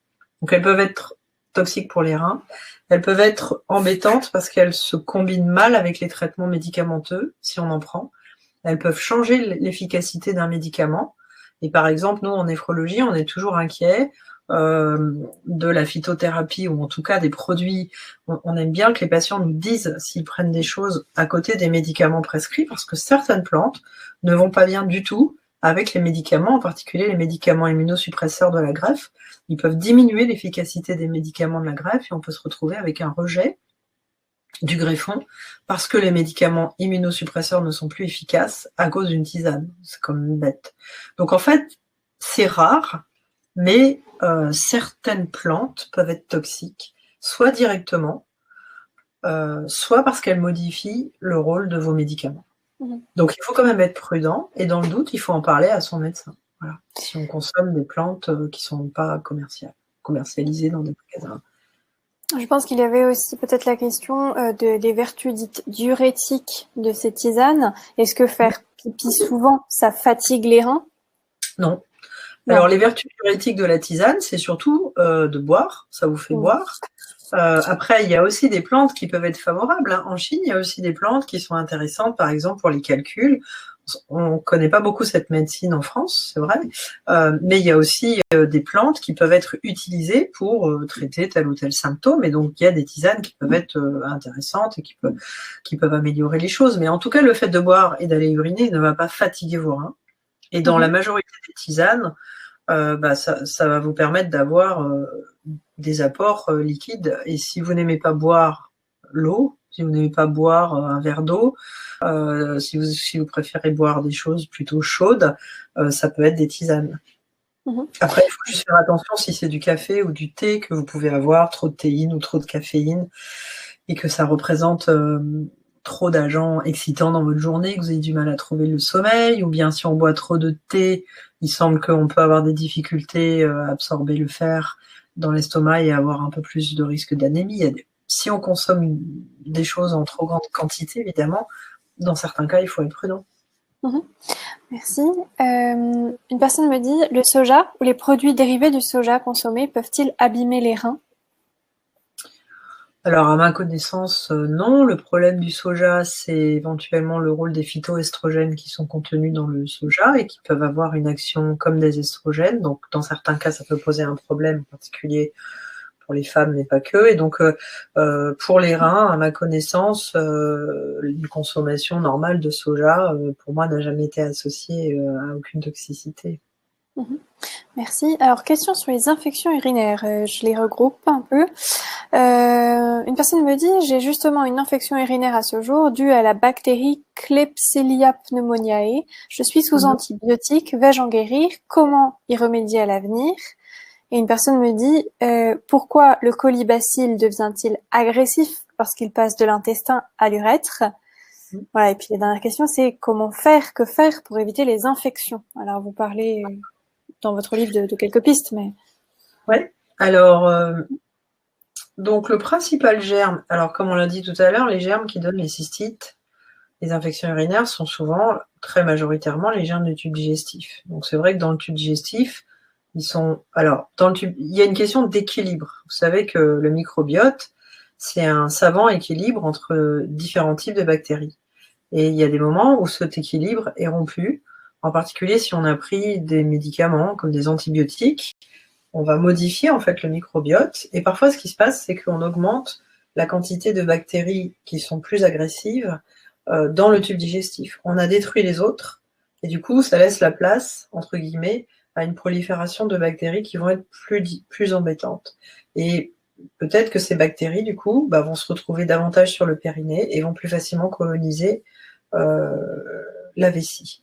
L'autre élément, c'est que certaines bactéries ont en elles les moyens d'être toxiques pour la vessie. Pourquoi? Parce que le coli est une bactérie très particulière qui a des petits flagelles, on va dire, avec lesquels elle peut se coller à la paroi de la vessie.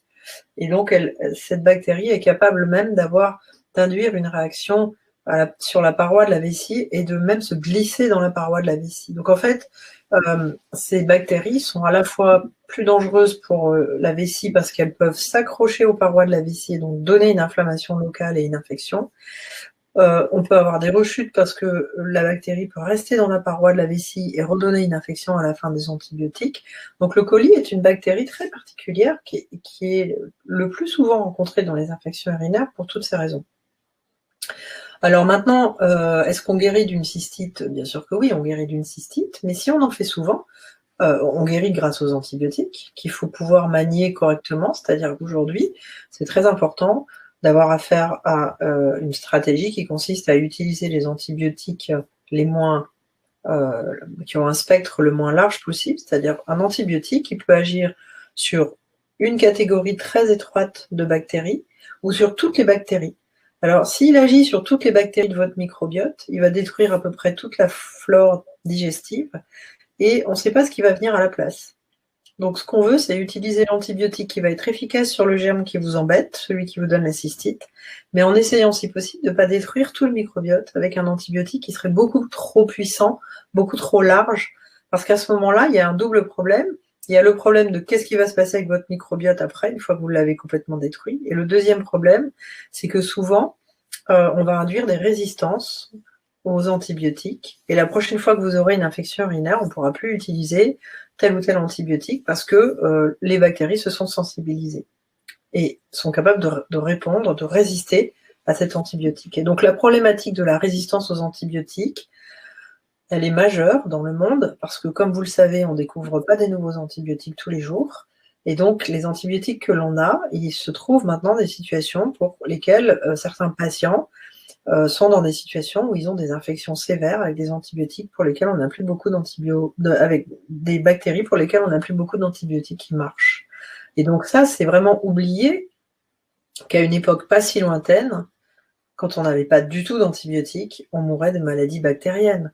Aujourd'hui, on est traumatisé par une infection, une pandémie mondiale qui est liée à un virus, mais c'est vrai qu'on a peu de traitements pour les virus, mais finalement, ça fait que quelques décennies, c'est dans les années 50 qu'on a commencé à avoir la streptomycine pour guérir la tuberculose, la streptomycine et les antibiotiques qui sont arrivés pour guérir des infections qui étaient liées à des bactéries ou à des mycobactéries. Avant, on n'avait pas ça et on mourait d'infections bactériennes. Donc, il ne faut pas rigoler, entre guillemets, avec l'enjeu de la sensibilité aux antibiotiques. C'est pour ça que c'est important, quand on a des infections urinaires, d'essayer toujours de traiter, si on peut, l'infection urinaire sur la base de l'antibiogramme, c'est-à-dire l'antibiogramme, c'est ce que le laboratoire est capable de vous donner comme résultat, où il a testé plein d'antibiotiques. Et en fait, on peut essayer d'utiliser l'antibiotique qui a ce qu'on appelle le spectre le plus étroit, c'est-à-dire celui qui va marcher sur votre bactérie, mais pas détruire les autres, pour essayer de ne pas vous mettre à risque de résistance et pas à risque de récidive d'une infection avec des bactéries plus résistantes. Donc, ceci étant, pour continuer à répondre à cette personne, bien sûr qu'on guérit des infections urinaires avec des antibiotiques. Tout l'enjeu, c'est de savoir pourquoi vous faites une infection urinaire, et c'est ça qui va vous éviter de recommencer. Donc, si on fait plusieurs épisodes d'infection urinaire de manière rapprochée, eh bien, il faut vérifier que la vessie se vide normalement, il faut voir si on est constipé, ce qui est un facteur très favorisant, ou si on a la diarrhée. Il faut peut-être voir comment on boit, en effet, parce que là, du coup, si on boit pas du tout, il va peut-être falloir augmenter le volume des boissons. Donc, il va falloir faire une petite enquête pour éviter que ces infections urinaires ne récidivent. Vous évoquez dans votre livre la question des probiotiques, il me semble. Qu'est-ce qu'on doit en penser aujourd'hui? Parce que c'est vrai que le marché s'enrichit de nombreuses offres, Ouais. n'est-ce pas, sur ce sujet? Oui, il y a beaucoup d'offres, mais la littérature est encore un peu décevante. Alors souvent, évidemment, aujourd'hui, on n'a pas vraiment la démonstration que les probiotiques, on a l'idée que pouvoir jouer sur le microbiote, c'est sans doute quelque chose qui va nous intéresser pour diminuer les infections urinaires. C'est comme l'idée des vaccins. On a beaucoup réfléchi et beaucoup travaillé sur l'idée d'avoir des vaccins contre le colis, ce qui peut-être pour certaines personnes qui font des infections urinaires à répétition, toujours à colis, parce que c'est ce qu'on trouve le plus souvent, même si Klebsiella, ça arrive aussi, bien sûr, mais du coup, on pourrait peut-être un jour avoir des vaccins, mais cette question des probiotiques n'est pas encore réglée. On n'a pas encore suffisamment de preuves scientifiques, et il y a sans doute assez peu d'études, parce que finalement, les études souvent sont financées en partie par les industriels qui fabriquent les médicaments, les études sur les médicaments.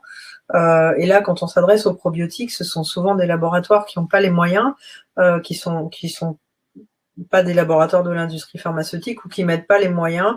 Et la recherche n'a pas toujours les moyens de faire des études à très large envergure pour aller chercher à démontrer l'efficacité ou pas des probiotiques. En tout cas, ce qui est sûr, c'est qu'aujourd'hui, on n'a pas vraiment ces études, donc on peut pas non plus vraiment les conseiller parce qu'on n'a pas vraiment la démonstration que c'est utile, mais peut-être que ça viendra.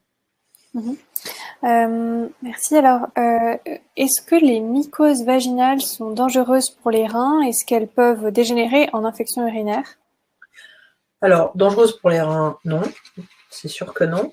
Il y a un lien évidemment entre les problèmes de mycose vaginale et les problèmes d'infection urinaire. Il y a un premier lien qui est évident, c'est que si on vous prescrit souvent des antibiotiques pour des cystites, ça déséquilibre finalement la flore des bactéries, ça détruit trop les bactéries du périnée, du vagin.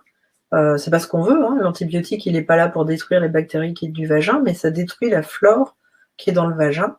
En fait, si vous voulez, il faut imaginer que quand vous avez un gazon, quand vous plantez de l'herbe dans votre jardin et que vous avez un beau gazon bien vert, bien tendu, eh bien, finalement, il n'y a pas la place pour la mauvaise herbe pour pousser. Si votre gazon, vous l'arrosez pas et qu'il devient tout sec, c'est autre chose qui va pousser à la place. Avec les antibiotiques, c'est un peu pareil. En fait, on a des bactéries dans le vagin, on a des bactéries dans le périnée qui sont des bactéries gentilles, avec qui on cohabite parfaitement bien. Si on prend des antibiotiques à trop large spectre ou trop souvent, alors parfois on n'a pas le choix, on va détruire ces bactéries, on va détruire les gentilles comme les méchantes sur lesquelles on veut être efficace. Mais du coup, après, le problème, c'est que quelqu'un d'autre va venir à la place. Et dans le vagin, c'est souvent les mycoses, c'est souvent les champignons qui, du coup, ont la possibilité de se développer, de donner une mycose.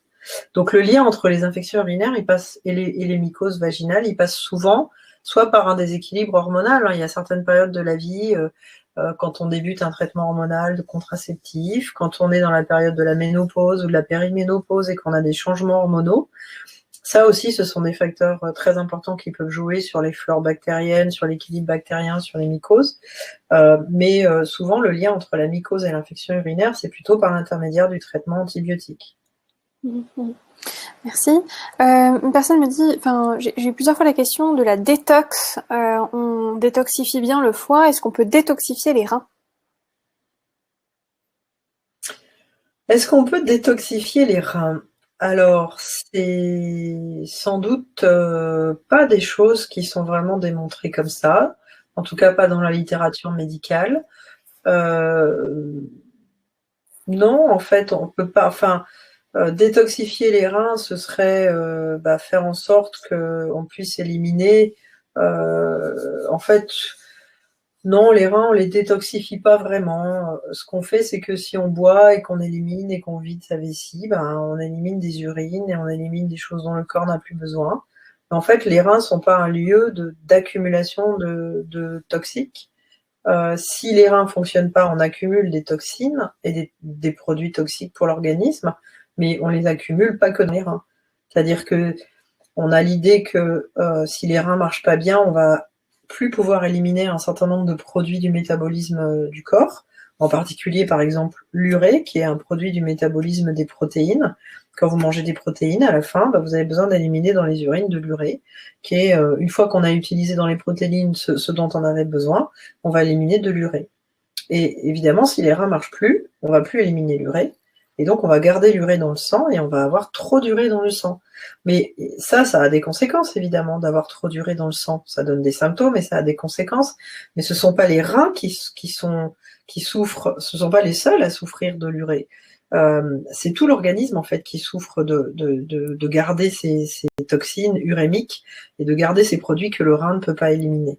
Donc en fait, on détoxifie pas vraiment le rein lui-même, mais quand le rein marche pas bien, en effet, l'idée de faire de la dialyse ou de la transplantation, c'est pour pouvoir à nouveau disposer d'un système qui vous permet d'éliminer les toxiques. Merci. Finalement, pas mal d'années qu'on en parle de ces deux sujets et on ne voit pas émerger encore les solutions, en tout cas peut-être pas comme on les imaginait. La xénogreffe, c'est compliqué. Il y a des grandes équipes qui travaillent sur ces sujets-là depuis des années. La barrière immunologique entre l'homme et l'animal est quand même très difficile à faire sauter, entre guillemets. Donc, peut-être qu'on y arrivera un jour, mais pour l'instant, on n'a pas de solution immédiate pour transplanter des reins qui proviennent d'autre chose qu'un être humain à un être humain. Voilà, c'est pas une solution d'aujourd'hui, c'est pas une solution de l'avenir proche, même s'il y a des équipes qui travaillent là-dessus, à moins que demain on découvre vraiment des choses en termes d'immunologie, mais le système immunologique est trop différent, nos organismes sont très différents, ça paraît quand même très compliqué d'arriver à faire ça. Mais bon, les travaux continuent, donc peut-être qu'on aura des pistes plus sérieuses dans les années qui viennent. Après, pour ce qui est du rein artificiel, ça dépend de quoi on parle. Le rein artificiel, c'est l'hémodialyse. Donc, ce vers quoi on tend, c'est-à-dire les progrès qui ont été faits, qui sont des progrès qui ne sont pas inintéressants, c'est vers la miniaturisation de ces appareils. Alors, même si aujourd'hui, ça ne paraît pas encore des solutions, et ce ne sont pas des solutions commerciales qu'on peut utiliser au quotidien, il est assez possible que dans assez peu d'années, on arrive à miniaturiser suffisamment les appareils d'hémodialyse, suivant cette méthode-là, c'est-à-dire on va garder la méthode de l'hémodialyse, mais il est assez possible qu'on arrive à miniaturiser le matériel pour pouvoir avoir, un peu comme vous avez vu les cœurs implantables, des patients qui ont une petite valise avec un système qui remplace la fonction du cœur transitoirement en attendant une greffe, par exemple. Eh bien, il est assez possible que dans un avenir assez proche, on arrive à avoir un matériel suffisamment petit pour avoir peut-être un petit sac à dos ou une ceinture avec un matériel qu'on va porter sur soi et qui va faire le travail en permanence de la dialyse sans avoir besoin d'aller dans un centre de dialyse où aujourd'hui on est sur une machine relativement importante. Donc la miniaturisation de ces méthodes de dialyse est en train de progresser considérablement.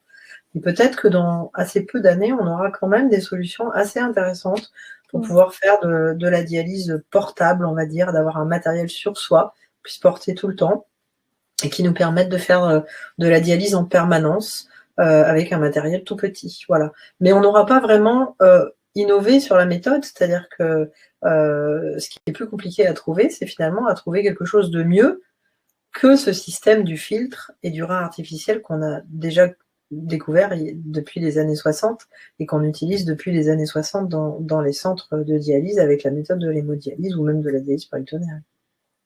Merci. Je suis un peu étonnée parce qu'il y a 2 personnes qui me disent, qui me demandent si c'est fini. Alors, est-ce que vous tous qui nous écoutez, vous pouvez nous dire s'il y a un souci de transmission, voilà, ou me dire au moins sur le chat, voilà, si vous nous entendez. Ah non, c'est bon. Voilà, les personnes me disent non, tout va bien, on entend. Parfait. Bon, j'ai eu un petit stress. Alors juste pour terminer. J'ai eu deux questions sur la chicorée et l'eau citronnée. Alors voilà, peut-être que ce sont des mythes, mais en tout cas, est-ce que la chicorée et l'eau citronnée sont bonnes pour les reins? Peut-être donner les plantes. Oui. La chicorée, franchement, pour nous, c'est pas un sujet. Je pense que ça n'a pas ni d'intérêt particulier, ni de danger particulier. C'est toujours pareil, si vous buvez 10 litres de chicorée par jour, après, je ne sais pas, mais si on boit de la chicorée tous les jours à la place du café, ou voilà, pourquoi pas. J'ai pas beaucoup plus de connaissances, en tout cas, j'ai pas beaucoup lu plus de choses sur la chicorée et les reins. C'est pas un souci particulier. Sur le citron et l'eau citronnée, peut-être une chose qui peut être intéressante, c'est que on a toujours l'impression que quand on boit du jus de citron, c'est acide.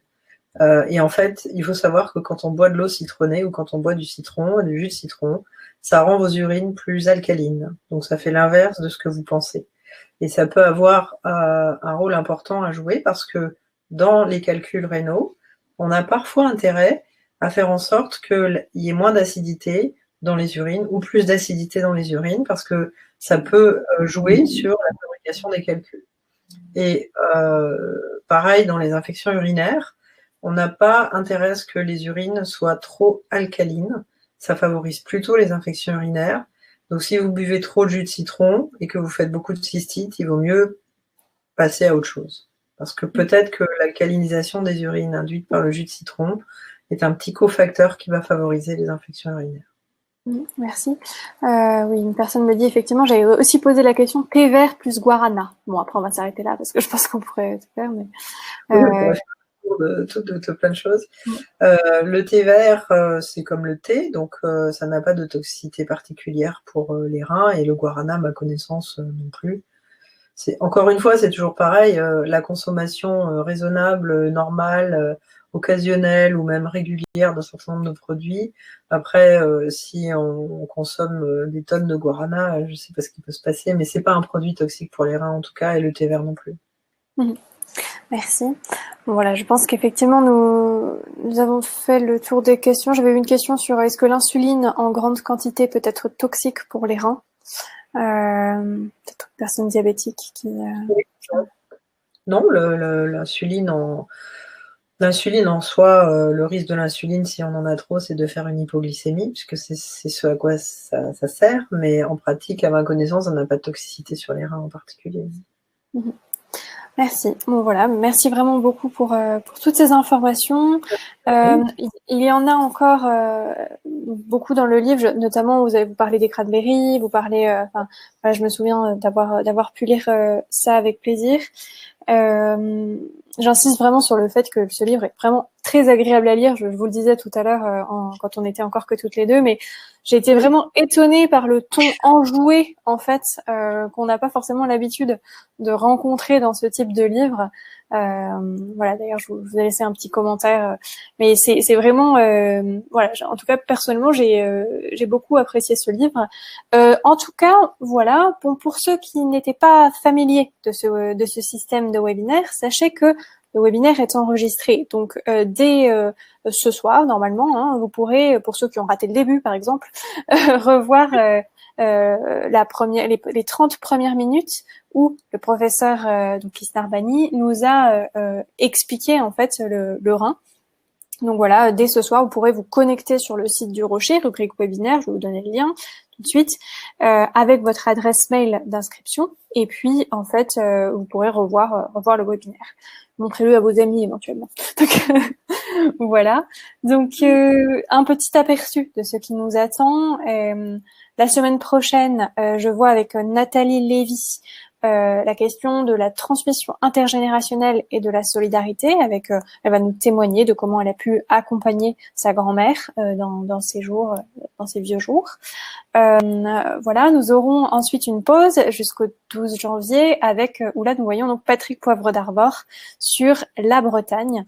Il vient de sortir un livre en fait sur le sujet, donc on pourra voyager un petit peu ensemble.